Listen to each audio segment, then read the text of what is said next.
Nabi Elia memberitahukan kematian Ahazia. Sesudah Ahab mati, maka memberontaklah Moab terhadap Israel. Pada satu hari jatuhlah Ahazia dari kisi-kisi kamar atasnya yang ada di Samaria lalu menjadi sakit. Kemudian dikirimnyalah utusan-utusan dengan pesan, "Pergilah, mintalah petunjuk kepada Baal Zebub, Allah di Ekron, apakah aku akan sembuh dari penyakit ini?" Tetapi berfirmanlah malaikat Tuhan kepada Elia orang Tisbe itu, "Bangunlah, berangkatlah menemui utusan-utusan Raja Samaria dan katakan kepada mereka, apakah tidak ada Allah di Israel, sehingga kamu ini pergi untuk meminta petunjuk kepada Baal Zebub, Allah di Ekron? Sebab itu beginilah firman Tuhan, engkau tidak akan bangun lagi dari tempat tidur di mana engkau berbaring, sebab engkau pasti akan mati." Lalu pergilah Elia. Sesudah utusan-utusan itu kembali kepada raja, berkatalah ia kepada mereka, "Mengapa kamu kembali?" Jawab mereka kepadanya, "Ada seorang datang menemui kami dan berkata kepada kami, 'Pergilah, kembalilah kepada raja yang telah menyuruh kamu, dan katakanlah kepadanya, beginilah firman Tuhan, apakah tidak ada Allah di Israel, sehingga engkau menyuruh meminta petunjuk kepada Baal Zebub, Allah di Ekron? Sebab itu engkau tidak akan bangun lagi dari tempat tidur di mana engkau berbaring, sebab engkau pasti akan mati.' Lalu bertanyalah ia kepada mereka, 'Bagaimanakah rupa orang yang telah datang menemui kamu itu, dan yang mengatakan perkataan ini kepadamu?' Jawab mereka kepadanya, 'Seorang yang memakai pakaian bulu dan ikat pinggang kulit terikat pada pinggangnya.' Maka berkatalah ia, 'Itu Elia orang Tisbe.' Sesudah itu disuruhnyalah kepada Elia seorang perwira dengan ke-50 anak buahnya. Orang itu naik menjumpai Elia yang sedang duduk di atas puncak bukit. Berkatalah orang itu kepadanya, 'Hai abdi Allah, Raja bertitah, turunlah.' Tetapi Elia menjawab, katanya kepada perwira itu, 'Kalau benar aku abdi Allah, biarlah turun api dari langit memakan engkau habis dengan ke-50 anak buahmu.' Maka turunlah api dari langit memakan dia habis dengan ke-50 anak buahnya. Kemudian raja menyuruh pula kepadanya seorang perwira yang lain dengan ke-50 anak buahnya. Lalu orang itu berkata kepada Elia, 'Hai abdi Allah, beginilah titah raja, segeralah turun.' Tetapi Elia menjawab mereka, 'Kalau benar aku abdi Allah, biarlah turun api dari langit memakan engkau habis dengan ke-50 anak buahmu.' Maka turunlah api Allah dari langit memakan dia habis dengan ke-50 anak buahnya. Kemudian raja menyuruh pula seorang perwira yang ketiga dengan ke-50 anak buahnya. Lalu naiklah perwira yang ketiga itu, dan sesudah sampai, berlututlah ia di depan Elia serta memohon belas kasihan kepadanya. Katanya, 'Ya abdi Allah, biarlah kiranya nyawaku dan nyawa ke-50 orang hamba-hambamu ini berharga di matamu. Bukankah api sudah turun dari langit memakan habis kedua perwira yang dahulu dengan ke-50 anak buah mereka? Tetapi sekarang biarlah nyawaku berharga di matamu.' Maka berfirmanlah malaikat Tuhan kepada Elia, 'Turunlah bersama-sama dia, janganlah takut kepadanya.' Lalu bangunlah Elia dan turun bersama-sama dia menghadap raja. Berkatalah Elia kepada raja, 'Beginilah firman Tuhan, oleh karena engkau telah mengirim utusan-utusan untuk meminta petunjuk kepada Baal Zebub, Allah di Ekron, seolah-olah tidak ada Allah di Israel untuk ditanyakan firman-Nya, maka sebab itu engkau tidak akan bangun lagi dari tempat tidur di mana engkau berbaring, sebab engkau pasti akan mati.' Maka matilah raja sesuai dengan firman Tuhan yang dikatakan oleh Elia. Maka Yoram menjadi raja menggantikan dia dalam tahun kedua zaman Yoram bin Yosafat raja Yehuda, sebab Ahazia tidak mempunyai anak laki-laki. Selebihnya dari riwayat Ahazia, apa yang dilakukannya, bukankah semuanya itu tertulis dalam kitab sejarah raja-raja Israel? Elia naik ke surga. Menjelang saatnya Tuhan hendak menaikkan Elia ke surga dalam angin badai, Elia dan Elisa sedang berjalan dari Gilgal. Berkatalah Elia kepada Elisa, "Baiklah, tinggal di sini, sebab Tuhan menyuruh aku ke Betel." Tetapi Elisa menjawab, "Demi Tuhan yang hidup dan demi hidupmu sendiri, sesungguhnya aku tidak akan meninggalkan engkau." Lalu pergilah mereka ke Betel. Pada waktu itu keluarlah rombongan nabi yang ada di Betel mendapatkan Elisa, lalu berkatalah mereka kepadanya, "Sudahkah engkau tahu bahwa pada hari ini tuanmu akan diambil daripadamu oleh Tuhan terangkat ke sorga?" Jawabnya, "Aku juga tahu, diamlah." Berkatalah Elia kepadanya, "Hai Elisa, baiklah tinggal di sini, sebab Tuhan menyuruh aku ke Yeriko." Tapi jawabnya, "Demi Tuhan yang hidup dan demi hidupmu sendiri, sesungguhnya aku tidak akan meninggalkan engkau." Lalu sampailah mereka di Yeriko. Pada waktu itu mendekatlah rombongan nabi yang ada di Yeriko kepada Elisa serta berkata kepadanya, "Sudahkah engkau tahu bahwa pada hari ini tuanmu akan diambil daripadamu oleh Tuhan terangkat ke surga?" Jawabnya, "Aku juga tahu, diamlah." Berkatalah Elia kepadanya, "Baiklah, tinggal di sini, sebab Tuhan menyuruh aku ke sungai Yordan." Jawabnya, "Demi Tuhan yang hidup dan demi hidupmu sendiri, sesungguhnya aku tidak akan meninggalkan engkau." Lalu berjalanlah keduanya. 50 orang dari rombongan nabi itu ikut berjalan, tetapi mereka berdiri memandang dari jauh ketika keduanya berdiri di tepi sungai Yordan. Lalu Elia mengambil jubahnya, digulungnya, dipukulnya ke atas air itu, maka terbagilah air itu ke sebelah sini dan ke sebelah sana, sehingga menyeberanglah keduanya dengan berjalan di tanah yang kering. Dan sesudah mereka sampai di seberang, berkatalah Elia kepada Elisa, "Mintalah apa yang hendak kulakukan kepadamu sebelum aku berangkat daripadamu." Jawab Elisa, "Biarlah kiranya aku mendapat 2 bagian dari rohmu." Berkatalah Elia, "Yang kau minta itu adalah sukar, tetapi jika engkau dapat melihat aku terangkat daripadamu, akan terjadilah kepadamu seperti yang demikian, dan jika tidak, tidak akan terjadi." Sedang mereka berjalan terus sambil berkata-kata, tiba-tiba datanglah kereta berapi dengan kuda berapi memisahkan keduanya. Lalu naiklah Elia ke surga dalam angin badai.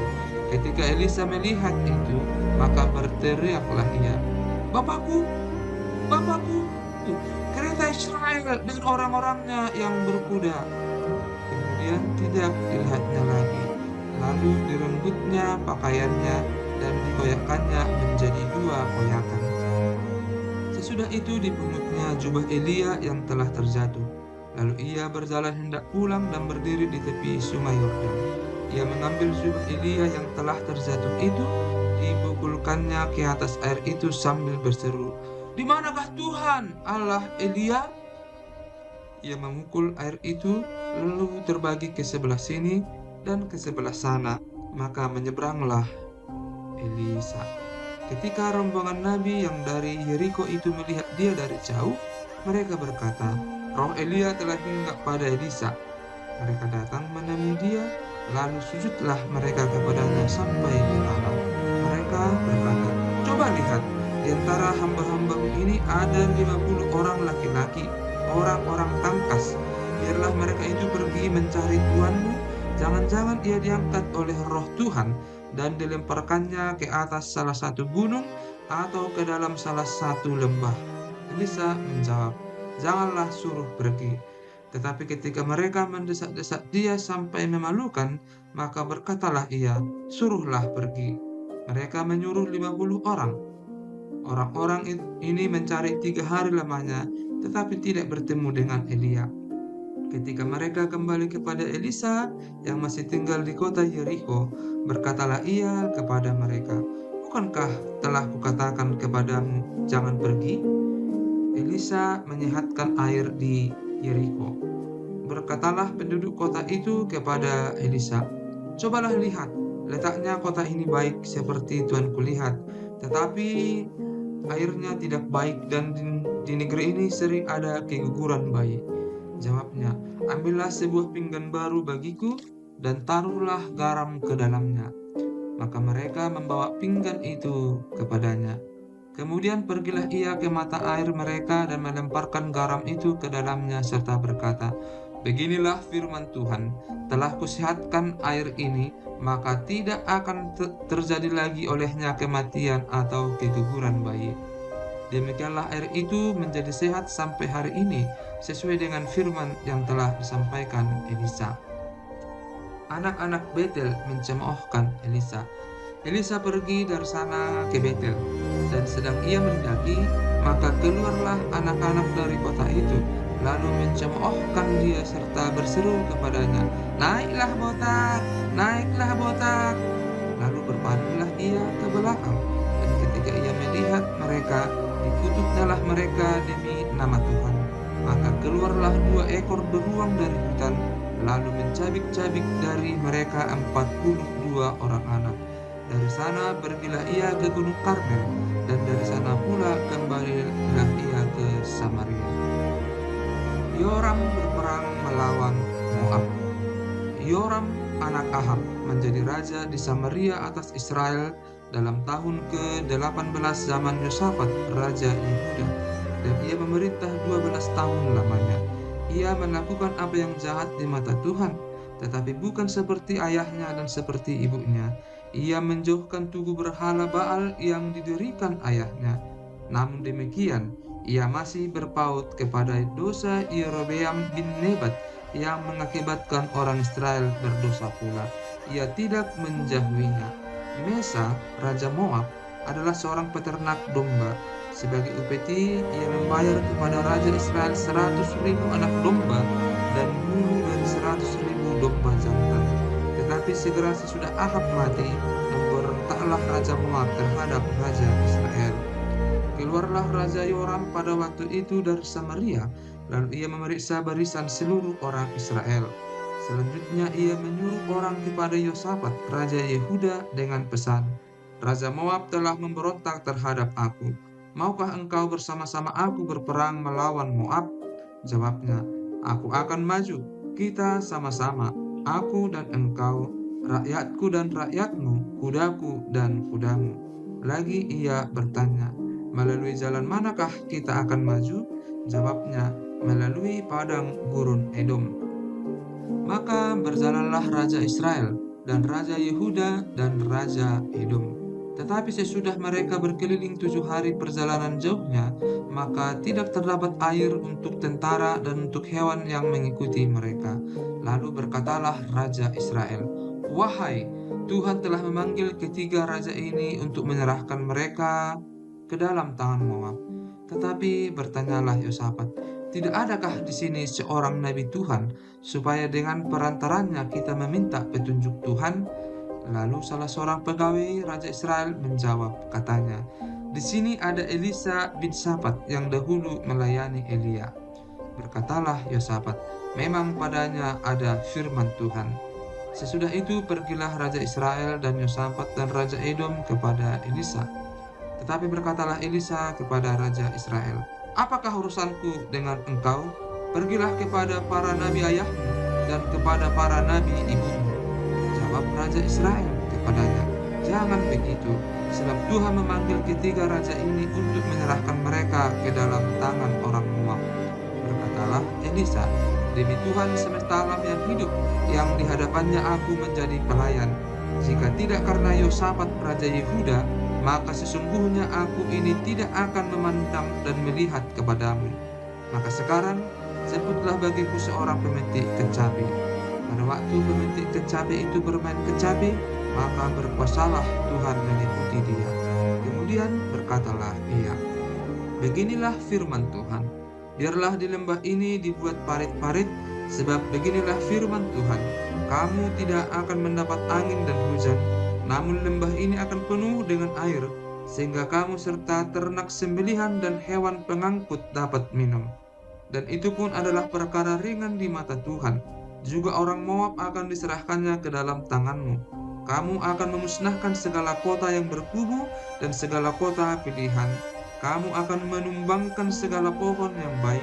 Kamu akan menutup segala mata air, dan kamu akan merusakkan segala ladang yang baik dengan batu-batu. Keesokan harinya, ketika orang mempersembahkan korban, datanglah dengan tiba-tiba air dari arah Edom, lalu penuhlah negeri itu dengan air. Ketika didengar seluruh orang Moab bahwa ketiga raja itu telah maju memerangi mereka, maka dikerahkanlah semua orang yang masih sanggup menyandang pedang, bahkan orang-orang yang lebih tua juga. Kemudian mereka ditempatkan di tepi perbatasan. Keesokan harinya pagi-pagi, ketika matahari bersinar atas permukaan air itu, tampaklah kepada orang Moab itu bahwa air di sebelah depannya merah seperti darah. Lalu berserulah mereka, "Itu darah! Tentulah raja-raja itu telah berbunuh-bunuhan, yang seorang membunuh yang lain. Maka sekarang, marilah menjarah, hai orang-orang Moab." Tetapi ketika mereka sampai ke perkemahan orang Israel, maka bangkitlah orang Israel itu, lalu memukul orang-orang Moab, sehingga mereka lari dari situ. Dan makin jauhlah mereka menerobos ke dalam Moab sambil menewaskan orang-orang Moab itu. Mereka meruntuhkan kota-kota dan menutupi setiap ladang yang baik dengan batu, karena setiap orang melemparkan batu ke atasnya. Mereka menutup segala mata air dan menumbangkan segala pohon yang baik, sampai hanya Kir Hareset saja yang ditinggalkan. Tetapi kota ini ditembaki oleh orang-orang pengumban dari segala penjuru. Ketika Raja Moab melihat bahwa peperangan itu terlalu berat baginya, diambilnyalah 700 orang pemegang pedang bersama-sama dia untuk menerobos ke jurusan Raja Edom, tetapi tidak berhasil. Kemudian ia mengambil anaknya yang sulung yang akan menjadi raja menggantikan dia, lalu mempersembahkannya sebagai korban bakaran di atas pagar tembok.